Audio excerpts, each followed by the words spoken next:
Salut à tous, ici Michael, j'espère que vous allez bien. On se retrouve aujourd'hui pour la suite de la formation consacrée au logiciel Blender. Je vous rappelle que l'objectif est de réaliser l'image que vous avez sous les yeux, sachant qu'actuellement, nous en sommes très loin, parce que nous sommes ici. Donc il n'y a pas d'intention de lighting, c'est ce qu'on va modifier aujourd'hui. Alors, comment procéder? Est-ce qu'on fait du pas à pas? Est-ce qu'on fait d'abord le surfacing, puis ensuite le lighting et le compositing? La plupart du temps, oui, mais ces trois choses que je viens de citer sont interconnectées. Donc en fonction de votre surfacing, vous allez lighter différemment. En fonction du compositing, vous allez peut-être revenir sur du lighting. On n'est pas à l'abri de faire des allers-retours. Par exemple, là, le shader du mur, peut-être qu'on va devoir le modifier quand on aura fait un véritable lighting. On va essayer de faire quelque chose d'harmonisé, de homogène, et obtenir ce qu'on a ici. C'est pas un lighting ultra poussé, il y a quelques défauts. Là, c'est un petit peu trop bouché, ça mériterait une petite bac et tout ça. Mais bon, on va essayer de faire quelque chose qui se rapproche de ça, et on essaiera d'auto-alimenter la scène au fur et à mesure. Alors comment je fais pour créer une light et pour organiser ma scène?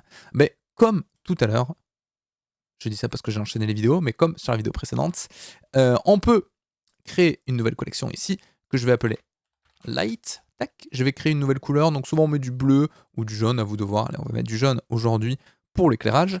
Et là, je vais pouvoir commencer à rajouter des éclairages. Alors comment on procède? Si je fais un Shift A et que je rajoute une light de type spot, on va utiliser le spot parce que là je vais utiliser un gobo, je reviendrai par la suite. Si je passe en vue rendue, c'est assez difficile de positionner ma light parce que la Blender, il va à la fois interpréter mon éclairage de ma light, donc ça c'est cool, mais également l'éclairage de mon HDR. Donc il va interpréter les deux, il va les additionner. Ça prête un petit peu à confusion parce qu'on va venir parasiter avec un éclairage ou autre, donc c'est pas très pratique. Comment je fais si je veux régler tout ça? Je vais aller ici sur mon world et je vais mettre tout simplement l'intensité à 0. Comme ça, là, j'ai uniquement ma light qui va éclairer mon environnement. Et vous remarquez que déjà, on pourrait obtenir des trucs assez cool avec une sorte de backlight, un côté un petit peu mystérieux, vous voyez. Donc c'est vraiment là que vous apercevez, donc je vais mettre avec du noise, que vous apercevez que l'éclairage, c'est là où on va commencer à donner vraiment une direction artistique à notre scène. Tant qu'on n'a pas fait le lighting, c'est très aseptisé, c'est très uni, c'est très homogène, notamment si vous travaillez avec un HDR. Donc c'est là où on va venir rajouter des détails. Donc vous voyez déjà, ça, je trouve ça cool. Un éclairage comme ça, pour annoncer, je sais pas, un nouveau produit ou autre, ensuite ça s'éclaire un petit peu plus, il y a une petite animation, ça peut être assez sympa. Nous, ce qui va nous intéresser, c'est de positionner correctement cet éclairage dans un premier temps. Donc je vais ouvrir une vue 3D juste ici. Je vais rester en vue caméra là, et je vais pouvoir positionner mon éclairage de telle manière, donc vous voyez, on peut vraiment faire des choses totalement différentes, de telle manière à simuler, entre guillemets, la position d'une fenêtre.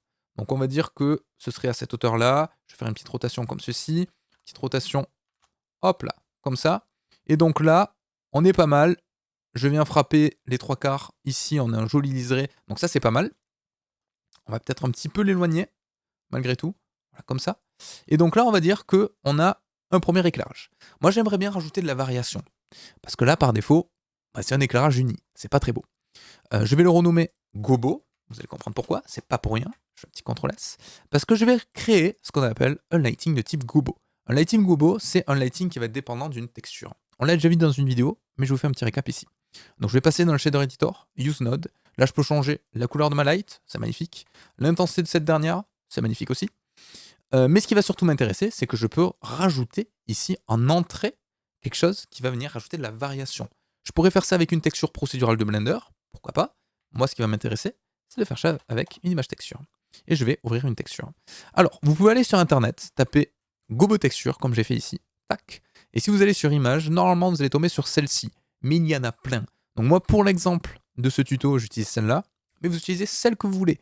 Le but, c'est de tricher un environnement simulé qui serait présent à l'extérieur pour par exemple projeter ici du feuillage. Ça va venir rajouter des petites variations de lighting et ça nous permet par exemple d'obtenir ces petits trucs qu'il y a ici.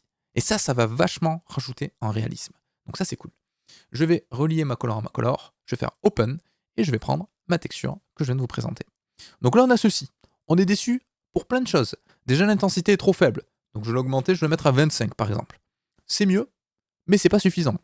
Donc je vais un petit peu, hop là, scroll ici, je vais aller sur les datas de mon asset, donc de ma light, je vais augmenter un tout petit peu l'angle de ma caméra pour avoir quelque chose qui est quand même beaucoup plus étalé. Alors attention, attention à pas faire un truc trop étalé parce que sinon vous allez perdre en qualité, ça va vraiment zoomer sur votre texture. Donc là, il faut trouver un petit peu le compromis. Donc ça dépend vraiment de ce que vous voulez obtenir. Donc moi, je vais essayer d'avoir quelque chose voilà, qui ressemble à ça. On va le faire comme ceci. Petite rotation. Tac, pour essayer de prendre l'intégralité de ma surface et ne pas avoir un effet un petit peu bizarre que surtout on va éviter avec, vous voyez, le bord de mon rayon ici. CTRL S. Donc là, c'est pas mal, mais on a un petit défaut. C'est que ma texture est trop nette. Pour flouter cette texture, je vais augmenter ici le rayon. Alors, vous pouvez le faire considérablement, mais là, on va perdre les détails. Et vous pouvez le faire de manière un petit peu plus anecdotique. Donc moi, je vais le mettre à 1. Là, on va considérer que c'est pas mal. Et j'ai pas assez d'intensité. Donc ici, je vais mettre par exemple 25, voire 50. Voilà, là, je commence à avoir quelque chose qui est un petit peu plus intéressant. Et vous voyez, en plus, on a ici une petite tache de lumière qu'on avait ici. Là, ça rendait même mieux parce qu'on avait réussi à... Alors, je dis on, mais pardon, j'avais réussi... sinon, vous allez croire que j'ai volé la scène à quelqu'un d'autre. J'avais réussi à obtenir, vous voyez, un lighting qui déborde un petit peu sur les deux. Donc, si je fais une petite rotation, ici, on peut essayer, voilà, d'obtenir quelque chose qui s'en rapproche. Comme ceci, là, je pense qu'on est pas mal. Donc là, on est cool. CTRL S. Vous voyez, déjà, on commence à avoir une intention de lumière. Donc là, c'est pas mal, mais, petit défaut, on a quand même tout ça qui est trop bouché. Ça manque d'éclairage, globalement. N'oubliez pas qu'on va réactiver après l'HDR, mais quand même, j'ai envie d'avoir une autre intention de light. Donc je vais dupliquer cette light-là, comme ceci. Je vais l'appeler Key. C'est une Key Light. Et celle-là, elle va être frontale. Elle va être frontale. Donc je vais désactiver hop là, le gobo, juste là. Alors par défaut, vous voyez que ça vient péter un câble, c'est normal. C'est parce que l'intensité n'est plus bridée par ma texture, donc c'est ultra lumineux. Donc je vais le mettre à 5 dans un premier temps. C'est trop, mais c'est pas grave. Et je vais venir la positionner de manière beaucoup plus frontale. Donc par exemple, comme ceci. Pour venir rehausser un petit peu mon éclairage. Donc je vais même la faire venir d'un petit peu plus bas. Mince. Tac, comme ça. Mais par contre, je vais dire à Blender que je vais désactiver les ombres. Chose qu'on fait assez rarement. Mais là, dans notre cas, j'ai pas envie de projeter de l'ombre avec cette light, sinon ça va parasiter tout ça. Alors là, ce qui fait bizarre, c'est qu'on a une incohérence visuelle, parce que on sent qu'il y a un éclairage frontal, mais il n'y a pas d'ombre. Donc là, elle est beaucoup trop intense, je vais la mettre à 0,5. Et là, déjà, on est pas mal. Donc regardez, si je réactive le Cast Shadow, ça vient me créer ici des ombres parasites que j'ai pas envie d'afficher. Donc on vient tricher la physique. Une fois de plus, voilà, la 3D c'est beaucoup de triche, donc on vient tricher ça. Donc là, on est pas mal. Je trouve que, alors regardez, avec et sans, on va venir en compositing retrouver en baissant cette valeur-là. Donc je pourrais directement baisser un petit peu l'intensité, ici la mettre à 25 par exemple. Donc là on est pas mal. Mais l'avantage c'est que si on a les doubles infos en compositing, on va pouvoir vraiment ajuster comme on le souhaite. Et donc là, on est bien. Je pourrais rajouter une bounce light, je pourrais rajouter une backlight, je pourrais rajouter plein de choses. L'objectif ici c'est de rester quand même relativement simple. Donc je vais quand même venir ici et j'ai envie de l'augmenter un tout petit peu. Combien j'avais mis par curiosité sur mon exemple de base? Donc j'avais du 25 et du 46. Et là j'ai du 25 et du 50. Donc on est à peu près cohérent. Donc là on va dire qu'on est bien. Qu'est-ce qui se passe si je rajoute à nouveau mon HDR 0,5? Voilà, ça vient rehausser un petit peu tout ça. Alors il est peut-être un petit peu trop intense, donc on va mettre à 0,2. Juste pour avoir des petits reliefs, des petits reflets, pardon. Et là je pense qu'on est bien. Donc on a mon lighting de base qui va être le principal. On va quasiment désactiver celui-ci quand on fera l'éclairage final. Et on a notre lighting gobo. Donc là on est bien. Je pense qu'on est pas mal. On a un peu de temps, on va pas s'arrêter là bien évidemment. Donc on va commencer à faire cette modélisation là, qui va être assez simple. Mais vous allez voir que là, pour avoir ce petit éclairage, on va devoir faire la modélisation de quelque chose qui est hors de notre scène. Ce qui peut paraître un petit peu contre-intuitif, mais ça va être quand même assez intéressant. Donc comment je vais faire? Je vais retourner dans la partie Assets et je vais créer une nouvelle collection que je vais appeler étagère. Tac. Je vais le mettre en couleur vert par exemple. Je vais passer en mode solide comme ceci. Je vais créer avec Shift A un nouveau mesh de type cube. Et là, je vais modéliser mon étagère, sachant que elle va être extrêmement simple, là, comme vous pouvez le constater ici. Alors, je suis toujours en mode UV, ça me perturbe parce qu'on a la superposition. Donc, voilà, le but, c'est d'obtenir quelque chose qui soit assez cohérent en termes d'échelle, qui prenne pas trop de place, sinon ça va venir parasiter toujours un petit peu la lecture. Et je vais le mettre, par exemple, le positionner juste là. Vous voyez, un petit peu trop épaisse. Tac, comme ceci. Donc là, on va essayer de respecter la règle des tiers, comme on avait vu tout à l'heure. Donc on va la positionner là. Ça me paraît pas mal. En termes de hauteur, on va la mettre à peu près voilà, ici. C'est pas mal. Et on va ajuster quand on aura modélisé le vase, qu'on fera sur une autre vidéo. Très important. CTRL S. Je vais faire un nouveau matériel, je vais appeler mat étagère. Par défaut, on va le laisser comme ça. Très important, c'est rajouter un petit bevel. Alors, un petit bevel, ça va servir à quoi? Regardez ici, si je me mets comme ceci. Quand on a un bord ultra brut, vous voyez que ça fait des ombres très dures. C'est pas réaliste. Si je passe en mode édition, alors vous pouvez regarder directement ce qui se passe ici dans ma viewport avec le rendu. Si je passe en mode édition et que je fais un léger bevel, regardez ce qui se passe déjà. Juste en rajoutant un tout petit bevel comme ça et que je passe en shade smooth, vous voyez déjà, on vient avoir quelque chose qui vient réceptionner la lumière, un petit peu comme on a dans la vraie vie. Alors ça va permettre de créer des accroches de lumière, ce qui est assez intéressant en 3D. Donc là, on est pas mal. Je vais prendre ceci, je vais tout simplement la dupliquer. Je vais la mettre... Alors je vais la dupliquer en mode rendu. Je vais faire un petit peu la même chose. C'est qu'ici, je vais toujours rester en mode rendu, et à droite, je vais positionner mon asset. Parce que j'aimerais bien obtenir cette ombre-là, que je trouve assez intéressante. Donc je vais la dupliquer. Je vais la mettre juste ici. G, Z, tac. Et là, vous voyez, on a une ombre qui est totalement différente de ce qu'on avait ici. Donc je vais essayer de tricher son positionnement pour avoir quelque chose qui ressemble à ce qu'on avait exactement sur notre image. Donc moi, je vais le mettre, par exemple, comme ça. Donc là, c'est pas mal. Je vais quand même passer en mode édition par principe. Hein, et je vais décaler ceci. Et ça va me permettre d'obtenir un joint pour relier mes deux étagères.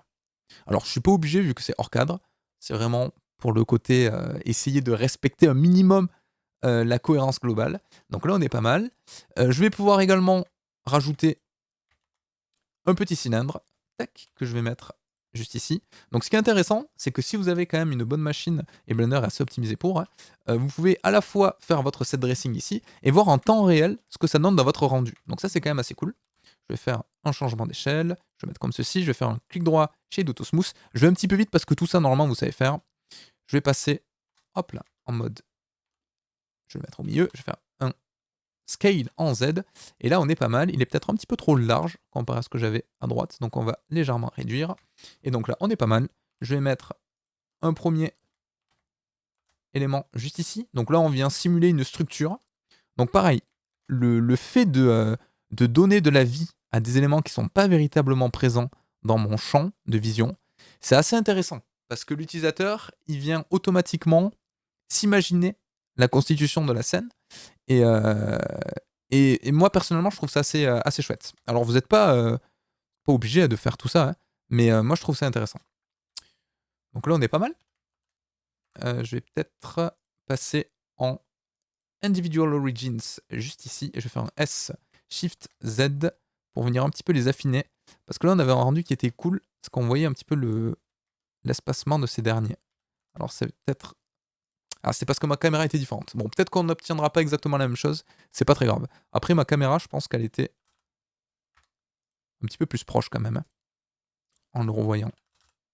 Vous voyez, si je m'approche, du coup, là, ça va se créer au fur et à mesure. Et ça expliquerait pourquoi j'ai dû un petit peu trop éloigner mes éléments. Donc ça, je peux reprendre mon étagère du dessus, la baisser un tout petit peu, comme ça. Et là, je pense que on commence à peu près à obtenir la même chose. CTRL S. Je peux sélectionner ces éléments-là, et je vais faire quelque chose qu'il ne faut pas trop faire normalement, mais je vais prendre mon sol, et je vais mettre la texture du sol dessus ces deux éléments, et normalement, vu que la modélisation est relativement simple, on obtient un bois classique qui n'est pas trop étiré. Alors si vous voyez qu'il est trop étiré, vous pouvez le sélectionner, faire CTRL A Scale, et normalement ça doit corriger le problème d'étirement, et là on est pas mal. Donc globalement, on a une scène qui commence à ressembler à quelque chose. Et là si je fais un F12, normalement vous êtes censé commencer à être satisfait de votre résultat. Alors si vous voulez rajouter un petit effet sympa de défocus, comme on a ici, qui va bien marcher avec les particules, et au passage, les particules, je vais augmenter un tout petit peu sa taille, parce que là, j'ai l'impression qu'elles sont trop petites. CTRL A Scale, alors du coup, souvenez-vous, on doit ajuster l'offset par rapport au sol. Donc juste là, je vais me mettre sur du 25. 25,5. Allez, parfait. On va dire que c'est bon. Si vous voulez rajouter un petit effet sympa, vous pouvez rajouter un petit défocus. Alors le défocus, on le fera peut-être plus tard en compositing. Je vous montrerai les avantages et les inconvénients de chacun d'entre eux. Mais si je sélectionne ma caméra, si je vais ici et que je mets le Depth of Field, alors je pourrais créer un empty qui vient gérer mon focus. Je pourrais régler ma distance à la main. C'est ce qu'on va faire. Donc je vais considérablement baisser jusqu'à obtenir le point de focus souhaité, à savoir, hop là, sur les logos plus ou moins. Et je vais augmenter mon f-stop pour pas non plus avoir quelque chose de totalement abusé. Donc je vais le mettre à peu près comme ça. Est-ce que ça match à peu près ce que j'avais ici? Je pense qu'on est à peu près bon.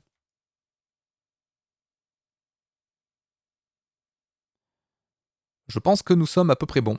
Et là, hop là, CTRL S. Et si je fais un F12, mine de rien, vous pouvez être fiers de vous si vous êtes arrivé jusqu'ici parce qu'on commence à s'approcher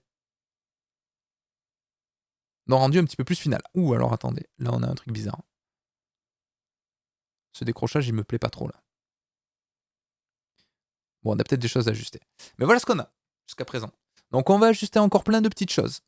C'est pour ça que le compositing va jouer un rôle assez énorme sur ça. Il nous manque un asset ici qu'on va modéliser, un asset également là, un AVP. Alors toujours les amorces en avant-plan, c'est intéressant quand on va faire un défocus. Et on va essayer de quasiment plus retoucher au lighting, même s'il ne nous va pas. Comme ça, on verra en compositing comment on peut rattraper éventuellement tout ça. Donc c'est tout pour aujourd'hui. J'espère que ça vous a plu. Alors je vais quand même vérifier. Ah oui, alors attendez, je peux quand même pas vous laisser sur ça. Il faut que ça, bien évidemment, ça touche le mur. Sinon, on va obtenir un effet chelou comme on avait.